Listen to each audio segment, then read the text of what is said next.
Well, thanks everyone for joining us. My name is Scott Marble, and I'm the discipleship pastor here at Emmanuel. And in this episode, I'm joined by Neil, and I'm not even going to attempt to pronounce his last name. I'm going to let him do that.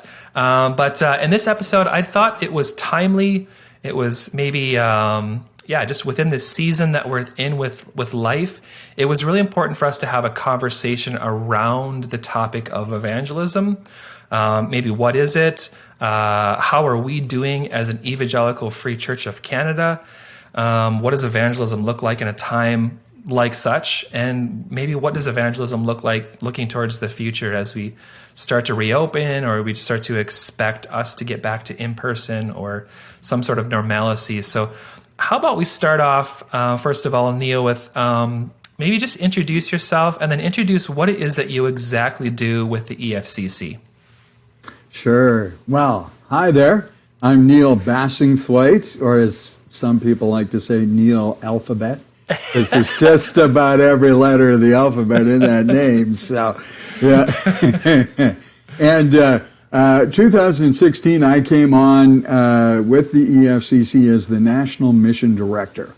Okay. Now, essentially what the job entails is I try and coordinate efforts between districts and local churches in terms of evangelism and church planting. And then we look for mission opportunities in Canada that are even outside of the framework of some of that. So how do we partner with other organizations doing mission? How do we begin to do mission in places where the Free Church isn't? And just explore those kinds of opportunities. After Dave Acree finished up his time as prayer catalyst, I was also given that responsibility. So I'm the interim prayer catalyst as well. So try to keep, moving us along in the area of prayer as a Free Church family too. Good. So yeah. And I got to say, Neil, one of the hardships here right now, because living in Manitoba, we're under a little bit more lockdown than the rest of Canada. It's been a struggle for me to get a haircut, but for some reason you seem to be able to do that. So I'm not sure how you're doing that. It's awesome. When you self-administer them, it's My wife wonders why I don't, cut the beard a little more. So yeah, maybe there could be a transplant process. I don't know. I keep telling her I want to get wizard length, and she's like, no. Yeah. That's awesome. Well, I think before we kind of jump into diagnosing where we've been in evangelism as an EFCC, maybe could you just give us maybe a broad definition or just maybe an understanding of evangelism? I know people have very varied opinions about what that looks like. So maybe kind of just demystify that for us a little bit. Well, I'm not sure if I can necessarily do it, because for me, evangelism, we typically think of evangelism as sharing our faith. Right. Sharing the good news of Jesus. And certainly it is that.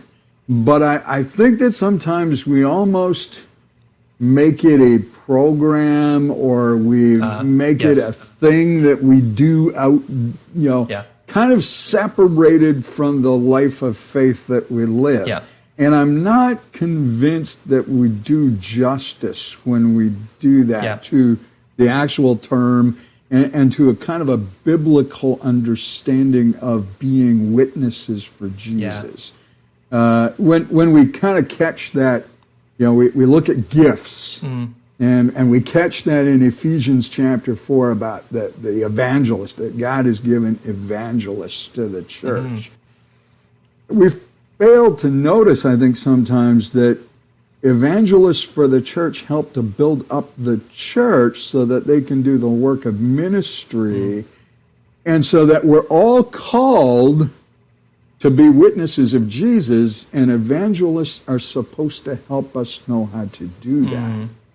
So I think in some ways we've shortchanged evangelism, and it should naturally flow out of our life as we live Jesus each and every day, as we're given opportunity to talk about Jesus or to share with our neighbors, it just should flow naturally, right? Yep. So I'm a younger guy, I'll say that, first of all, here.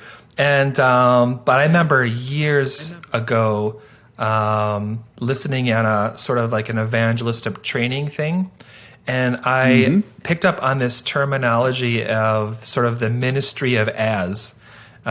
This idea that evangelism is a ministry that you do as you go about doing your life. And so it doesn't necessarily have to be, like you're saying, a highly programmed aspect of our life. It could just be as casual as, oh man, I bumped into someone at the line in the grocery store and we kicked off a conversation, and maybe they expressed a belief system here or an idea here, or maybe they said, hey, I'm having a struggle in this area of my life. And in some way you filled in the gaps in the sense of what you knew of Christ, or maybe how Christ has benefited you, or some aspect of Christ you brought into that space. So I thank you for, I think that's actually just a really good word for us, that demystifying I just said. I think that was actually really great. Yeah. We do this with a lot of stuff though, Scott, like even worship. I love that. I don't love it, actually. Hey, we're going to call the team up and we're going to worship now. Right. Well, hang on. What were we just doing? What were we? And what did we do when we looked around at nature the other day when we were driving down the highway and went, wow, God is great. Look at this stuff. Like our entire lives should be these kinds of things. I love that. Right? Yeah, so. That's totally true. All right, well, let's travel back in time a little bit. You had done a survey back in 2016, I believe, sort of helping us get a measurable understanding of how we're doing as an Evangelical Free Church of Canada when it comes to evangelism. So let's talk about that a little bit. What were your findings? Sure. Well, I that was one of the very first things that I kind of did as I got here, because if I'm going to do this job, I kind of got to get a sense of where we're at with it, right? And so tried to have not just survey questions that went out and I get these quick little answers, but actually tried to have good conversations with people in our churches. So I contacted over 120 of our approximately 150 free churches. So over 80% of our free church family I got feedback from. And many of those conversations were long conversations where I'd spend maybe 3/4 an hour on the phone with a pastor or a board chair, and we'd kind of talk through where their church was with some of these things. One of the key questions that we asked during that time, and kind of the overarching question, if you will, was how passionate do you feel your church is to share the gospel with unbelievers? On a scale of 1 being very low to 10 being very high, because we wanted to kind of quantify it a bit. And I'm just going to throw this out to you, Scott. Do you have a guess as to maybe where we landed? 1 being very low, 10 being very high, or do you not want to hazard a guess? My guess, and I'll admit my pessimism a little bit, it was probably pretty low. I'll say a 4 out of 10. Okay, we did a little bit better than that. Oh, yes, great. Yeah. I'm glad I'm wrong. I'm so glad I'm wrong. Not a lot better than that, though. Okay. Okay. We came in at 5.6. And that number, it was very interesting as I started collecting data, because we had kind of hit about 5.7, 5.6 with about 45 churches. Okay. And that number never changed the higher we went. It just kind of sat there, and we'd get responses that would be on one side and responses that would be on the other. And so that kind of number is, I think, a very good indication. Now, there's still some subjectivity in that. Sure. It's a feeling about where you think your church is. Right. But it's at least some kind of quantifiable data at the same time, right? Yeah. A number. Yeah. We went on then to ask what kinds of events or opportunities are churches engaging in to actually do evangelism. 46% of our churches said they had to use some kind of social event that they would invite people to. About 42% said they had really tried to help their people understand relationship as a key to doing evangelism. About 36% said children's ministry was really key for them in doing evangelism. And then about 30% said that they connected with a community program or they were serving in some way in their community. Being incarnational in there with the people. That led to evangelism. So that was kind of some of the key pieces of how people were doing it in 2016, how evangelism was happening. We went on to ask another question directly of the people that we were talking with and asked them if they had personally shared their faith in the last month with someone. Quite interestingly, about 57% said yes, which is exactly around that 5.6, 5.7 number again. Right? So kind of fits right in there. When asked, the people we asked that said no, they hadn't, there were a few different things, primarily business of life, that they hadn't necessarily felt like they'd gained the place to be able to share their faith yet, earned the right to share it in the relationship that they were. And then we asked a general question about obstacles to evangelism. And fear, busyness, lack of passion, lack of relationship were all key responses in that. Those were the top 4, in fact. Number 5 was interesting. The 5th highest response, lack of gospel experience. In other words, is the gospel really real for me? Have I experienced it at some point? And lacking that, does it then become a priority for me to share with others? And I'll talk maybe a bit, depending on how our conversation goes, maybe a bit more about that in a little bit. And then this one was interesting. In 2016, it ranked about 6th in terms of an obstacle. I suspect today it's significantly higher. And that's overcoming a reputation. And I think we've had a lot of water under the bridge since 2016. Especially a denomination that maybe even openly bears the name evangelical. That word alone, Scott, that word alone has come into a bit of disrepute. I don't want to get too far down the political track here. That's a whole nother episode, hey? I get that, But certainly the understanding that we're getting a bit from south of the border where it seems like that word is attached more with a kind of a political leaning than it is the good news of Jesus.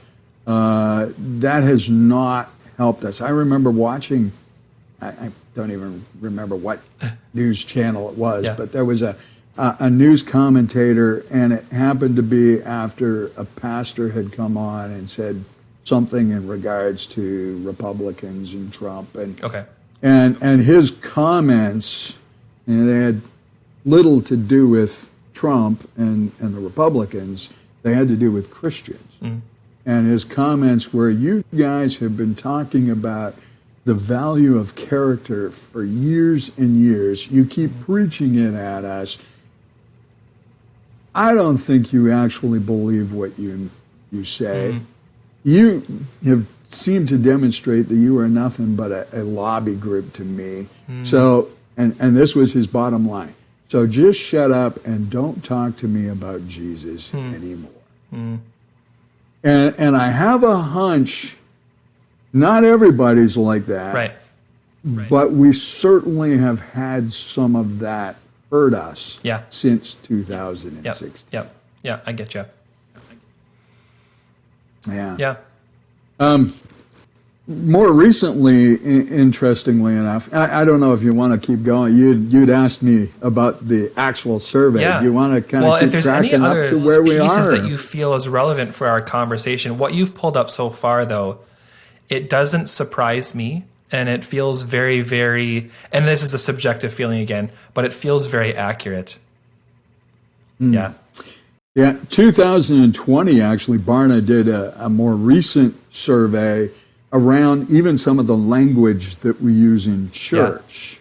And they actually surveyed committed Christian people that were involved in their local churches and some of the terms that they found objectionable in terms of reaching out. And even there, about 40%, primarily younger generations, felt the word convert was objectionable. So we don't want to talk about converts. Somewhere in the range of 30%, winning souls was an objectionable term. They wanted a different kind of term. Evangelism, 20% of younger generations said even the word evangelism doesn't make sense to us. Yeah. Like we actually find it a little distasteful, right? Shockingly, and I know this one's gonna hurt. You're a discipleship pastor. Discipleship's near and dear to my heart. Making disciples. The term "making disciples." About 20% of younger generations didn't really like that term. Right? And so we got some work to do because some of those terms, evangelical, is a great term. I mean, it says so many good things, and yet it's got associated with some bad vibes, right? So. And I think, too, just to add to that conversation a little bit, I know when it comes to the term disciple, it almost has been used so much that it's lost its meaning.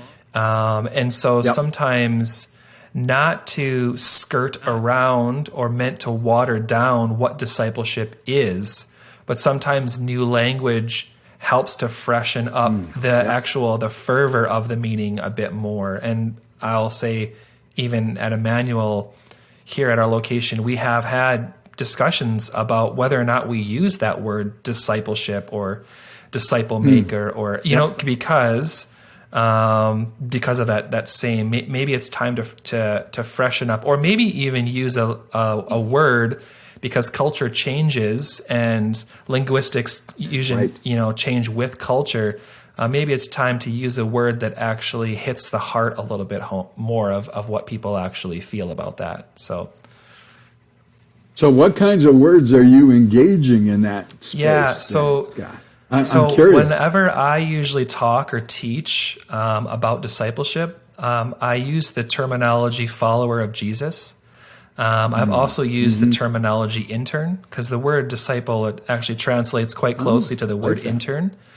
And then I think those are probably the main two that we use. Our mission statement still has, the creating disciples that love and live like Jesus. It still has that disciple word in it. And so, at times I think the other thing is that we found is when we do use the word disciple, we want to not just use it verbatim, but unpack it a little bit. And that's actually common with a lot of words that we're using these days from the stage, is we don't want to assume that people are sort of in the know or in the sort of the Christian club that understand what these words mean. So even when we use the word sin, that word as well, it could have great deviation about how people understand, or it could be packed someone hearing it could be loaded with a lot of baggage at the same time. Right. So we try our best to further explain different theological words that we use, but yet at the same time, not try to back away from this sort of language that we've been given through hundreds of years of church history, which I think is a beautiful and quite useful language of theology. But I think sometimes we just need to unpack the nuances of it a little bit more, explain what we mean by it. So, yeah. Exactly. Yeah. I even have to do that sometimes with people who phone me and go, "Hey, I love this church you guys have going. It's evangelical free. That means you don't have any evangelicals around, right?" And so you got to kind of unpack what even does that mean, right?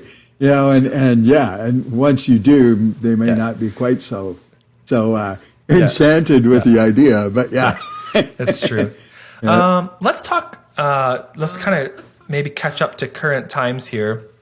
And let's talk a little bit about what is happening with the church right now as we journey through COVID-19, as we journey through lockdowns, as we journey through churches doing their best to manage this time frame to still continue to help their people grow towards a relationship with Christ. How are we currently doing? How would you diagnose our efforts when it comes to evangelism, when it comes to loving our neighbor, when it comes to that lifestyle of evangelism that we've been talking about? I think we're a little all over the map, actually, because just like this time, there's so many different expectations and approaches, and so there, I think some of our churches, especially if you're one of those church where kind of the invite is the way you evangelize, right? Hey, we got this social thing going on, this tea, this Christmas banquet, this whatever it might be. If you wait or even Sunday morning for that fact. Yeah, although not many people invite people to Sunday morning anymore. That's very true. But you're right, even Sunday morning. If you're waiting for the invite type of approach to evangelism, that's been hard through COVID. Because let's face it, we've got restrictions, numbers. Province to province, it has looked so different. But here in BC, where I am, we just got to reopen churches for the first time since November to any in-person gatherings. And so inviting has looked dramatically different. Inviting to something online, for many people, isn't that attractive. Although for some of our younger people, probably could be a great way to begin to engage. And so, again, that's one of those things that I think looks different in different contexts with different people. I think, though, there are some great opportunities that are happening. And one of the key, through this time, in my mind, organizationally, as churches, if we could really grapple with John 13, our greatest apologetic, they will know we are disciples by our love for one another. And that starts in our churches. That's what I think Jesus is really talking about. He's talking to his disciples. He's talking to his followers. He's saying, people are going to know you follow me if you love one another. And you think about that ragtag group of disciples. I mean, you've got a zealot who's probably sitting right close to a tax collector. And we're talking two opposite spheres of society there. Oh, yeah. You've got James and John, the sons of thunder, who keep asking for the prime positions in the kingdom to the chagrin of everybody else who's sitting there arguing about, no, I want to be the greatest. In fact, that's the context that Jesus at the Last Supper washes their feet and then launches into this discussion about people would know you're my disciples if you love one another. Yeah, that's powerful. And you think about this time when we are so divided, when all of these expectations are all over the map, and when at times it feels like the Church of Jesus Christ has more in common with everybody who's vying for one position or the other in our society, and you think, gee whiz, this is a perfect opportunity to demonstrate something different. Yeah. And for me, this is one of the crucial pieces in the middle of COVID, I think, is can we demonstrate love? Yeah. And 1 Corinthians 13, I think is, we read that one at weddings. Yeah. And that's okay because, we're trying to help couples love each other. And it's good, godly love. But that's not the context of 1 Corinthians 13. When Paul actually writes that, he's writing it to a church that's deeply divided over a variety of issues. Yeah. And it lands precisely in the middle of this discussion about spiritual gifts. And I'm going to show you a better way. And he launches into this discussion of love, and then he gets to the end of the discussion describing what it is, that it's this thing that never loses hope, it never gives up, it always looks for the best of the other person. And then he says, you know why we love? Because we don't see the end of the story. We don't have the full picture. We don't have all the knowledge. And I'm convinced this would be our greatest witness right now. If we could live that in visible, tangible ways where we're not, out there saying, hey, gee whiz, I'm gonna be the guy who gets arrested because I'm belligerent about health regulations, or I'm the guy who's so fearful on the other side that, and all of those feelings are good and valid. We are kind of upset and frustrated. Absolutely. We are fearful. Absolutely. But how do we see past those differences and actually care about each other? And to me, that's a big, big piece of what a good witness right now would be. Now, I think there's other opportunities that are coming. So as churches engage, they need to say, what is God doing right now? How pay attention to what is God up to, and then fall in line with that. Because I think God's still going ahead of us and doing some incredible things. And one story here. Siavash, who's in your district, he's in Richmond Hill and now has a church plant in Newmarket as well. Iranian churches, both of them.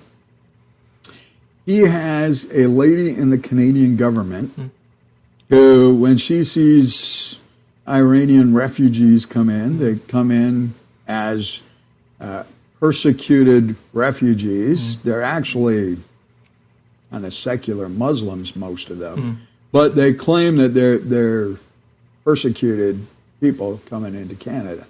And so she goes, well, you must be Christians then. I know a good church. You should connect with this church. And so she gives them Siavash's name and contact info. They contact Siavash. He gets them involved in church because it's the only Iranian people they know of, and they want to connect with Iranian people. In the middle of COVID, he baptized 40 people. And so when God is up to something, we need to pay attention, right? And capitalize on the opportunity. I would say, though, our greatest opportunities in the middle of COVID are still relational opportunities. And that was demonstrated to me back right almost at the start of COVID. I live in a townhouse, and my townhouse, when we bought it, we stepped out onto the deck and we could feel it kind of going up and down a little, and we knew it was, maybe a year or two, and we were going to have to replace that side. Mm-hmm. So what better time to do that than in the start of COVID when everybody else is doing building projects because we got nothing else to do, right?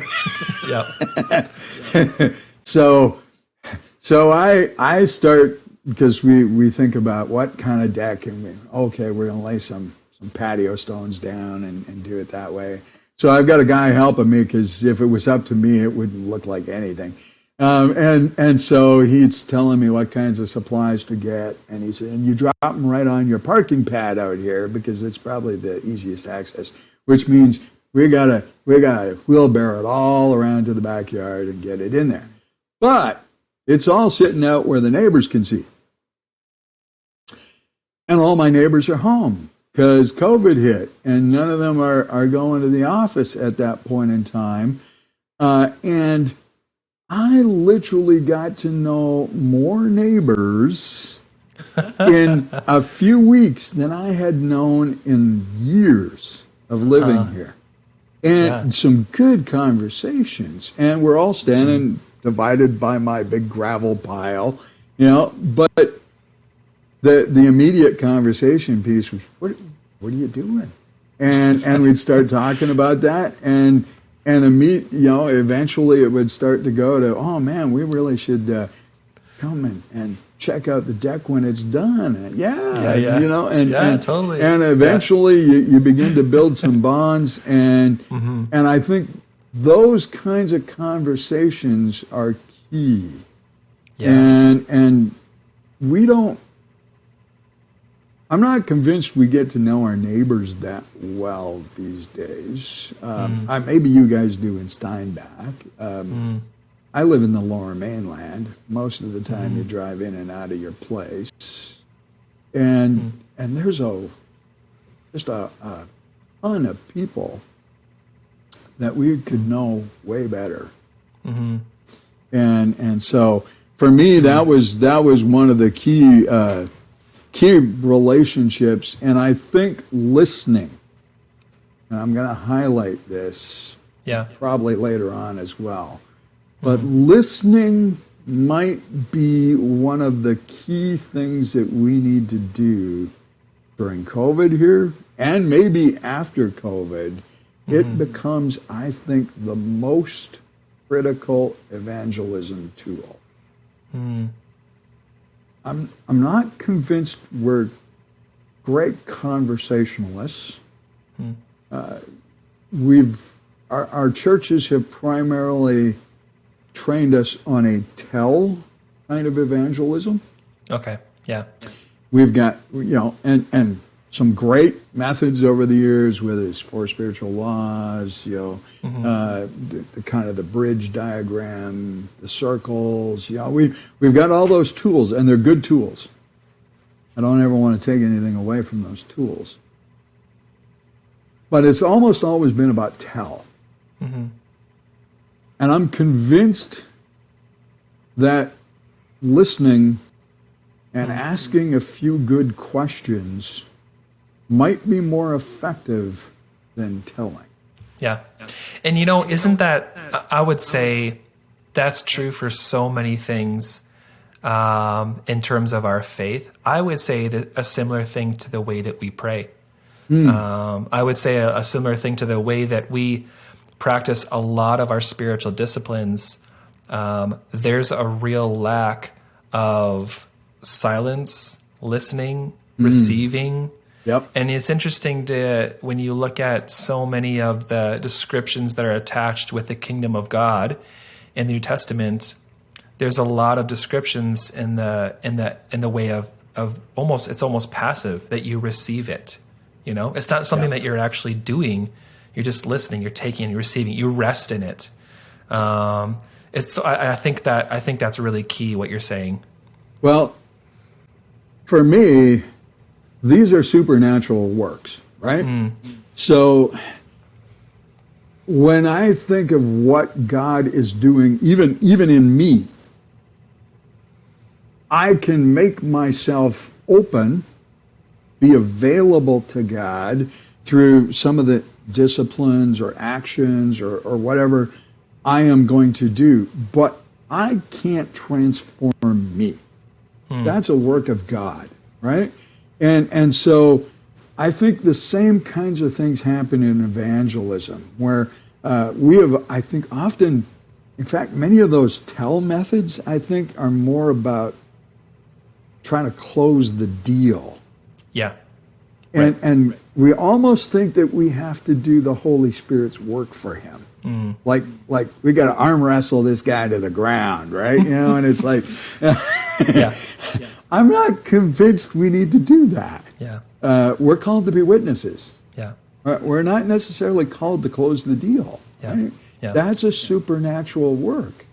And being able to create an environment whereby a person engages with the Holy Spirit's work in their life is probably far more impactful for them Yeah. than trying to wrestle them to the ground for Jesus. Yeah. Right? Yeah, I agree. You've already gone there a little bit, Neil, just talking about listening, but let's maybe steer into the future of maybe where we're heading as a church a bit more. I'm curious to sort of pick your brain when it comes to maybe the futurist idea of what do you think evangelism will look like as we start to move towards the end of COVID, get back to some, in-person services. How do you think that's going to impact evangelism or people's mentality towards the church? What are we looking towards in the future? I suspect your guess is as good as mine here, because I'm not sure if we know for sure. This is a problem. We're actually, and maybe it's not a problem. Maybe it's an opportunity, right? Yeah. We are actually entering a time where we don't know. Yeah. We've got some ideas, some guesses. We have actually, I don't know if you've seen it yet, but some of us at home office and even one of our district superintendents kind of put our heads together, and we wrote this little moving forward booklet, which is a number of articles in it. I'll just kind of run down a bit of the table of contents. Bill Taylor wrote Canada's Changing Culture, and we highlight in some of these articles, they're short articles, and they're more, we want them to be more discussion starters than anything else. Yeah. But we highlight shifts that in many ways COVID may not have necessarily been responsible for. COVID kind of highlighted some things that were already going on. And where we go post-COVID, we're not 100% sure, but if the shift keeps going, how would we work with that? Okay, I see. And so that's kind of where the booklet goes, and that certainly Canada's Changing Culture is one. Terry Kaufman does something on leadership. I talk a little bit about praying our way forward, which I think is critical. And in that, I talk about just this really deep abiding that we need in Jesus. And if we're going to know our way forward, we've got to be really connected with him to listen and pay attention to what God is up to know the mind of Christ and enter where he wants us to. And those are just a handful. There's some stuff on discipleship in there, on mentoring, on leadership, on in terms of age segregated ministry. Does a church engage in that again? Do we do something different? All kinds of stuff in there that would be great discussion starters for our churches as they move into a post-COVID world. Yep. I don't know that there's any easy answers, though. People are going to have to grapple with this in their context. And what works in Steinbach may not work in Yeah. Aldergrove, or it may not work in Edmonton, or, you know, and people are going to have to grapple with a lot of this stuff that's going on. Yeah. I do think there's going to be some key trends. And one key trend is that not everybody's going to come back. Right.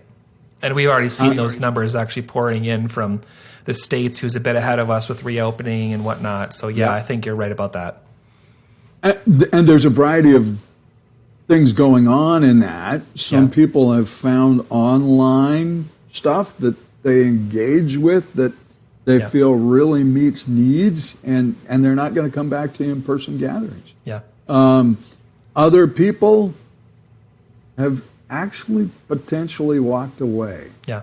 And the nuns were already a significant and growing group before COVID. I'm convinced the nuns will continue to grow. And by nuns, I don't mean those, Catholic ladies who dress in black and white. I mean the people who check that box that says no religion. None.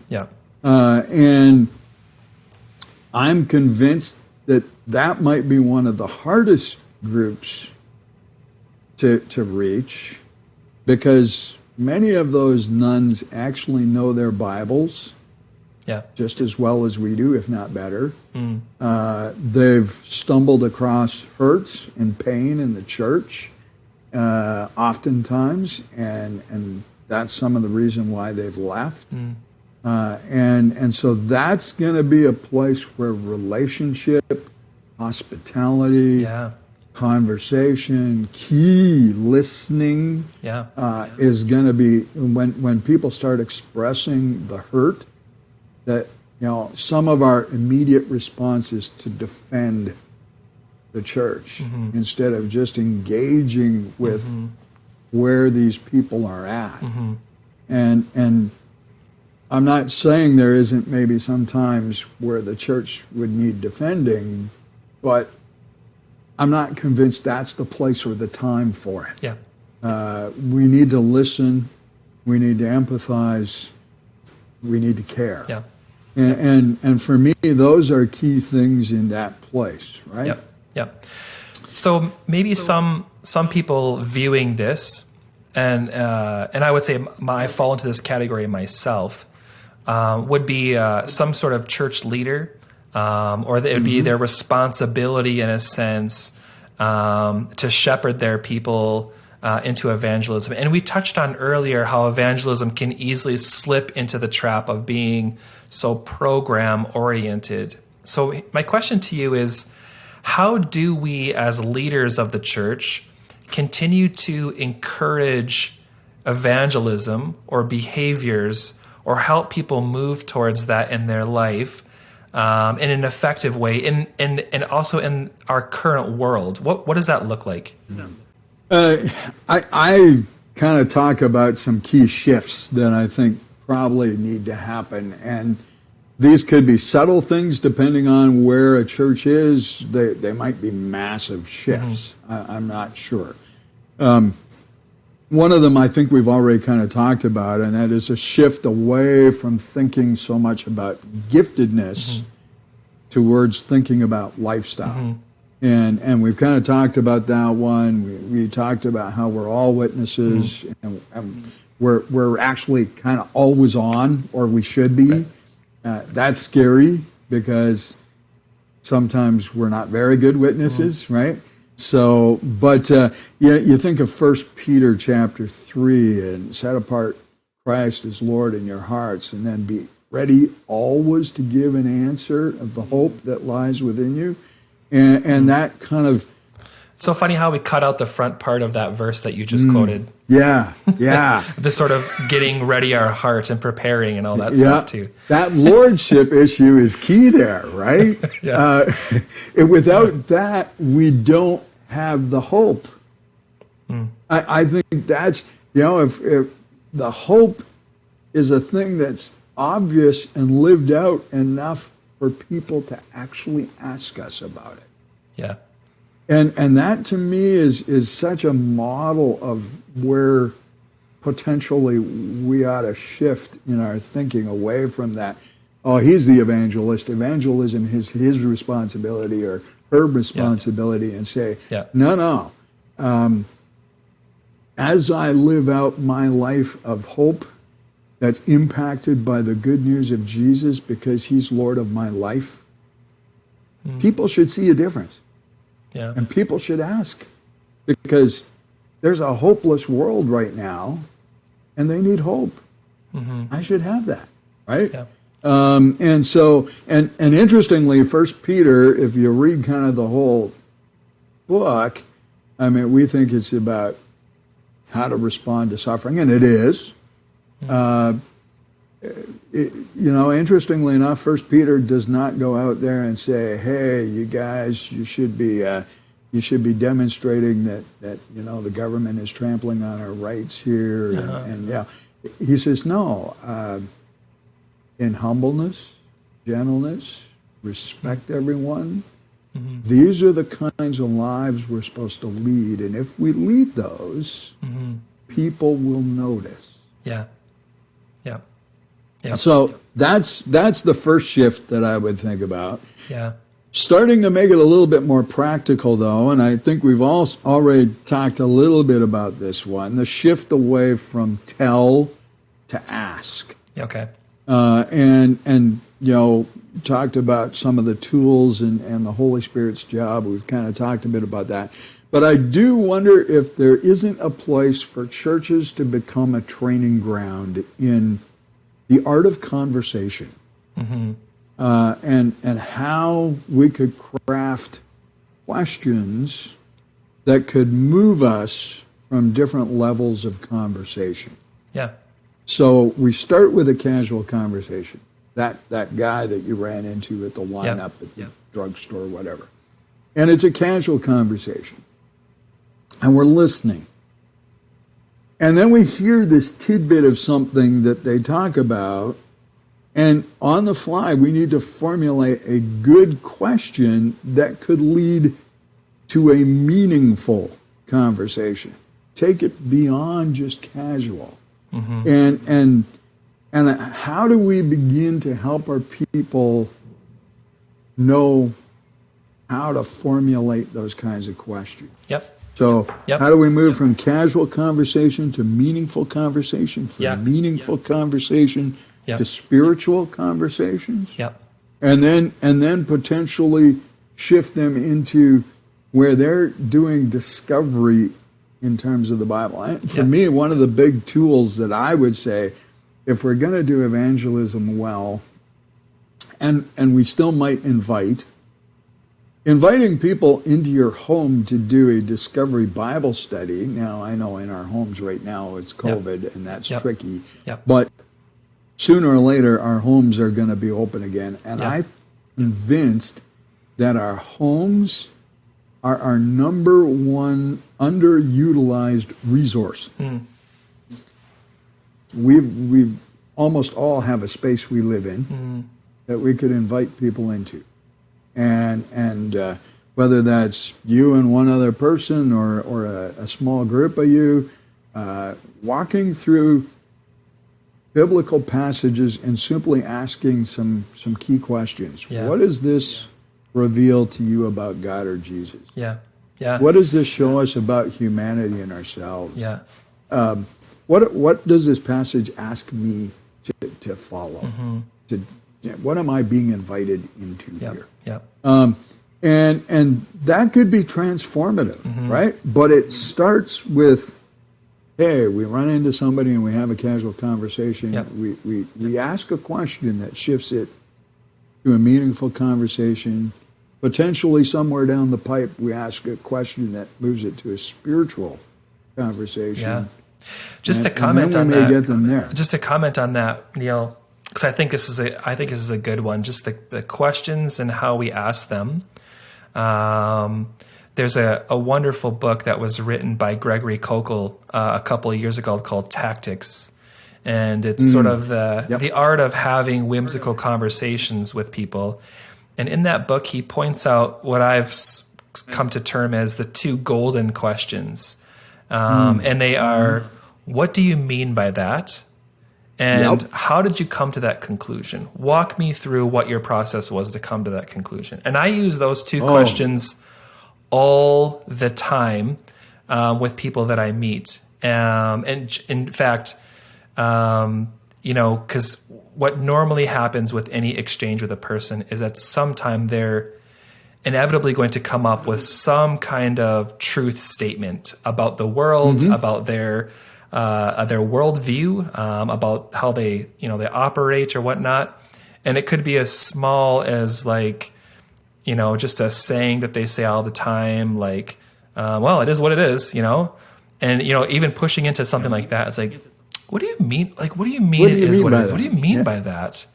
And, or I've had someone say to me in passing, just briefly, they said, oh, interesting, you're a Christian. Christianity for me has always been sort of like something that weak people do to, sort of make themselves feel good. It's sort of going back to that idea of like religion is the opiate of the masses kind of idea. I was like, oh, interesting. Yep.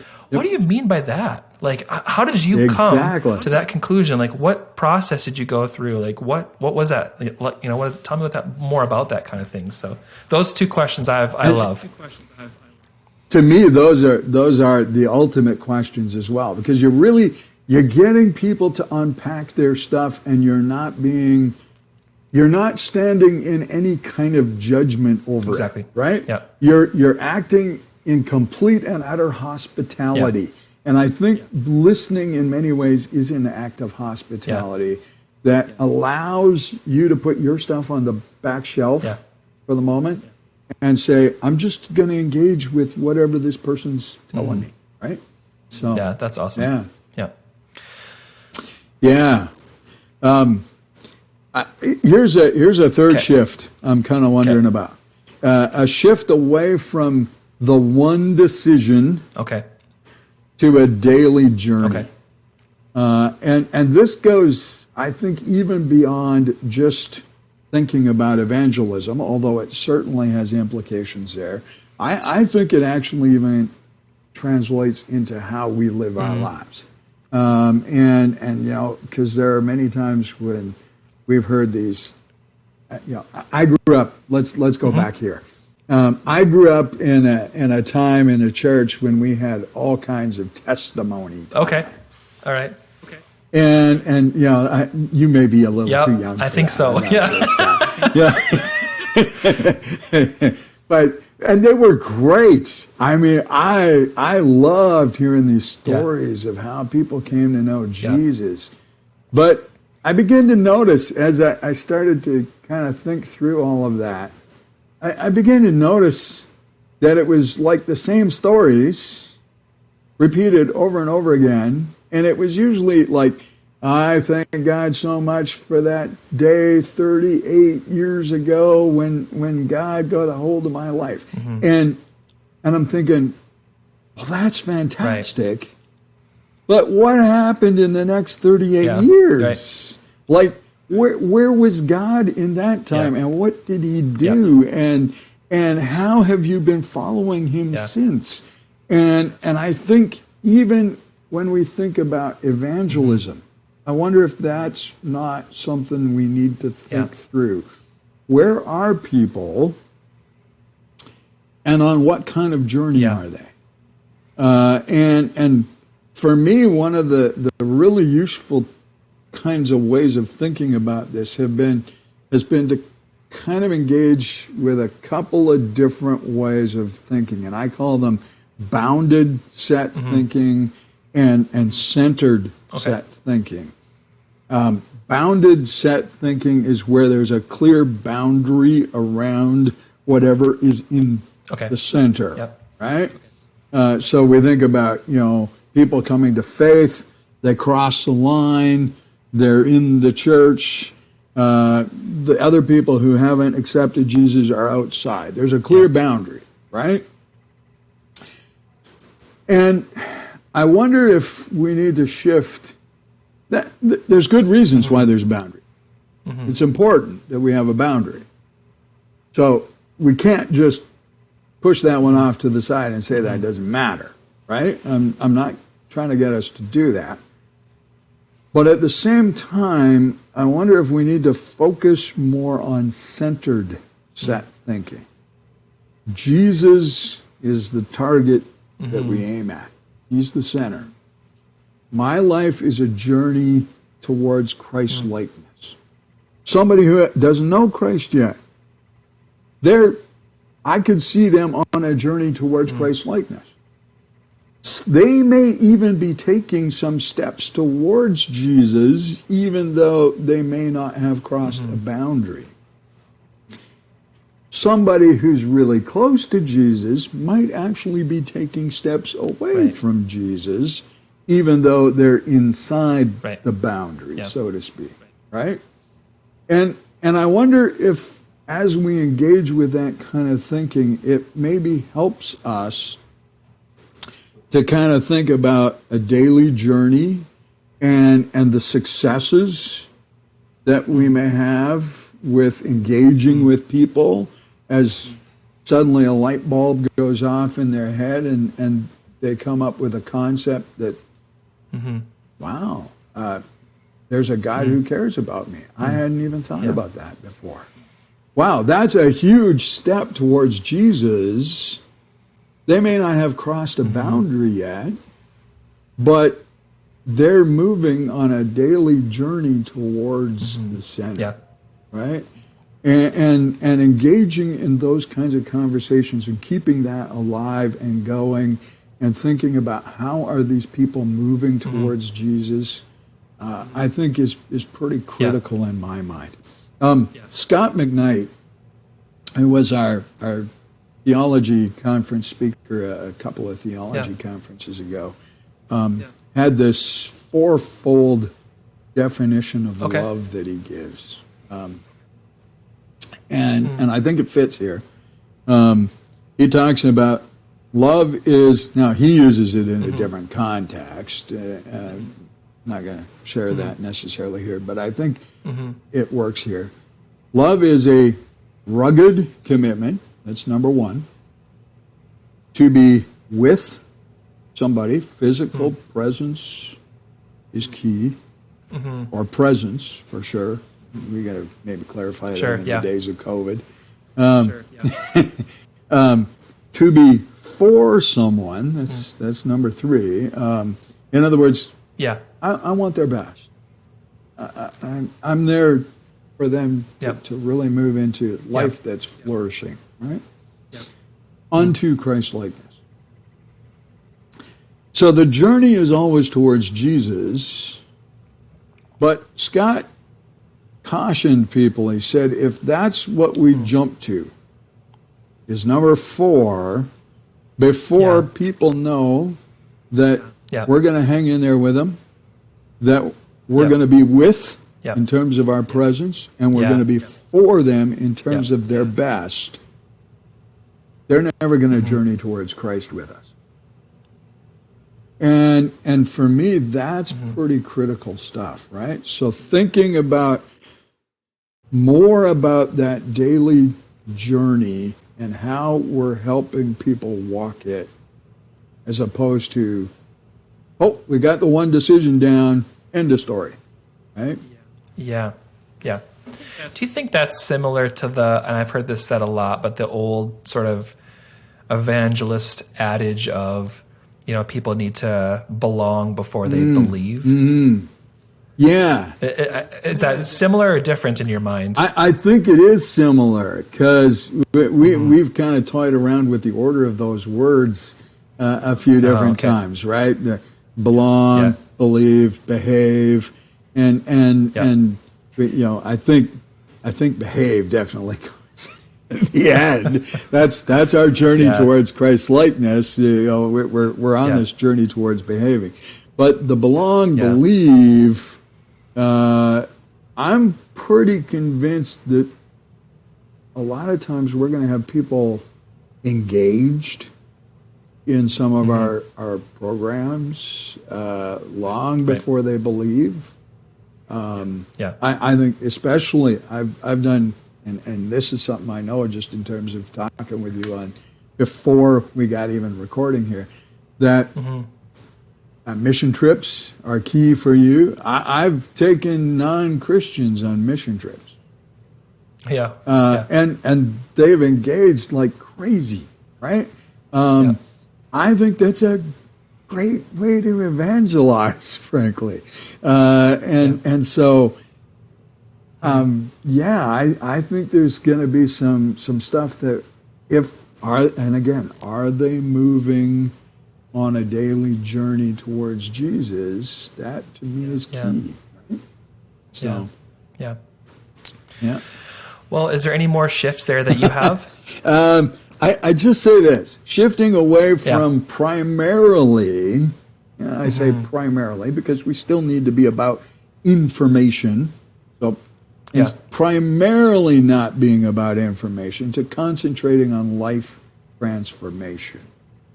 That's good. And when I say that, I'm really, that's kind of throwing back to some of our survey detail there that said, I'm not convinced that I've got a real deep experience with the gospel, right?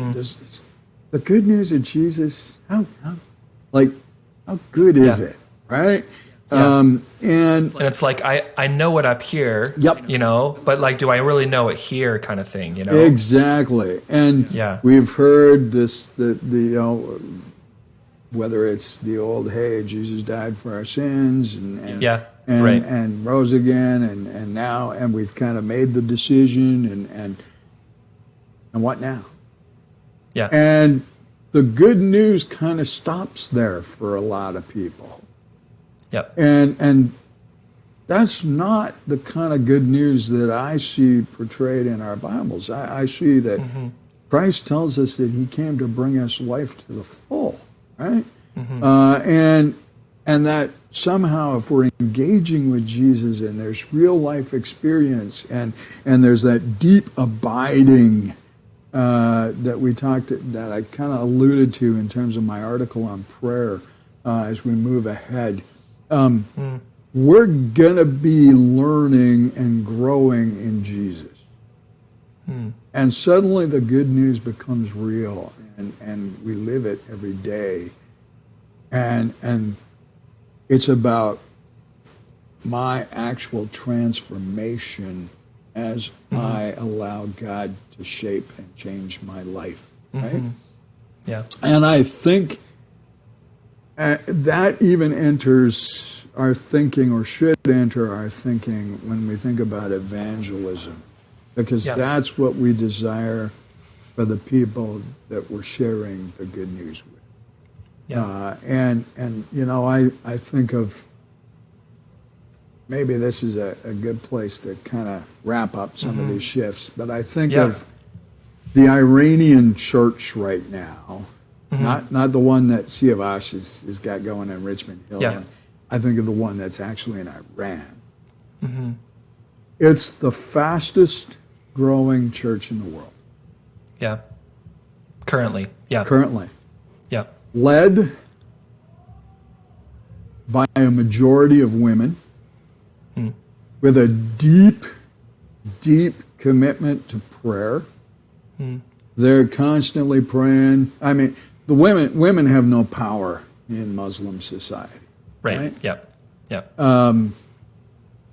These are powerless people with a deep trust and a commitment to prayer. They're praying, where's a house of peace in this neighborhood that I could begin to minister out of? And when they're led by the Holy Spirit to this place of peace, they begin to build relationships out of that place. And they essentially begin to hold Discovery Bible studies where they ask basically those three questions of a passage with people. And wherever two or three of them are, that's a church, right? And there are people coming to know Jesus like crazy. In the middle of a place where if you come to know Jesus, your life might be on the line. It's high stakes for sure. Led by powerless people that have incredible courage and boldness. Yeah. And a deep, deep commitment, abiding commitment to Jesus. And to me, those things are critical when we're talking about this. Yeah. Yeah, thank you for that. You know, we were just chatting about this before we started recording a bit. You know, 2020 was the first year in 20 years that I had not traveled internationally to do some sort of missional work. And I said, you know, there's an aspect of mourning in that for me. And I think you just hit it on the head a little bit for me. Oftentimes, we in the Western North American version of church might wrongly think of ourselves as maybe the experts or the authorities on the way the church is. And what I love so much about missions, long or short, is that your eyes are opened to a faith practice that is completely different to yours. Yeah. And a lot of times I find that I end up becoming the student more than the teacher in most situations in a very humble way. And so I thank you for sharing what you just did, because I think it's a good reminder for us that there's so much to learn about the church globally. And sometimes even just the way that we're loving each other in the midst of what's happening right now in COVID, we get a little myopic about our own situations. You know what I'm saying? Yep. And it's good for us to be reminded that there's a larger story unfolding that is being guided by God to help us just bring some sheer context to the situation. So thank you for that. Yeah. Well, Neil, I think we've talked about so many great things. I just want to give you one last chance here. If there's anything that you could just snap your fingers and just everyone could know or do at this moment, like what would that thing be for you? Oh, man. Yeah, we have talked about a lot. Yeah. I would say this. If there's one thing for me, it's this. Stay close to Jesus, love your neighbor, and listen hard. And that to me, it's pretty simple to say. It's really big to do. Yeah. But yeah. Yeah. That's awesome. Well, Neil, I think we'll end it there, but I just want to thank you so much for giving a little of your time and your resources today, and also just helping us shape this conversation. I think there was so many amazing handles that we could hold on to and take into our own lives. So I just want to thank you so much for this.